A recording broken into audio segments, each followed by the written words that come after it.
Do you want to know the signs of your dua being accepted? You might have one of these or all of them or some of them. Any one of them, even if you have one, that's a sign, inshallah, of acceptance of your dua according to the scholars. Number one, uncontrollable tears and crying. You find yourself burst into tears.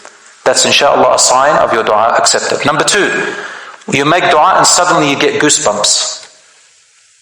Because Allah mentions it in the Quran. تَقْشَعِرُّ مِنْهُ جُلُودُ الَّذِينَ آمَنُوا. When you hear Allah's words and you call upon Allah, you feel goosebumps. Number three, feeling of awe and inspiration. After you feel inspired, something's happening. I'm feeling guided.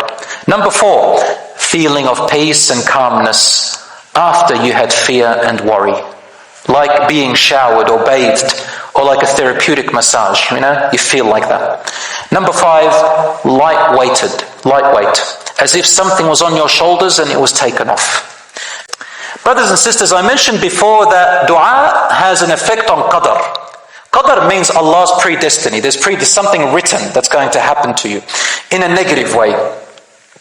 Rasul ﷺ says, the hadith is in Ibn Majah, Tirmidhi and Tabarani, and classed as good and reliable. He said, nothing can increase in your lifespan except for goodness and kindness to those who are around you. Your parents, your siblings, your children, your spouse, your neighbors, animals, everything. Bir, goodness in general. And nothing can prevent bad qadr, calamities, except for dua.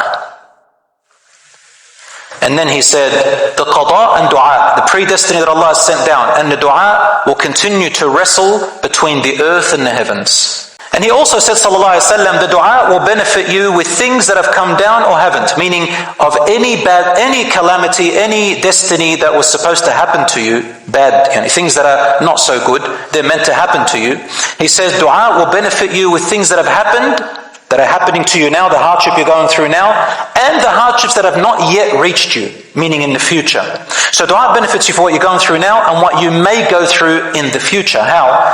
He said, calamities will come down and your dua will meet it, and they will continue to fight until the day of judgment. And the hadith is rawahu Hakim and authenticated by Shaykh al-Albani.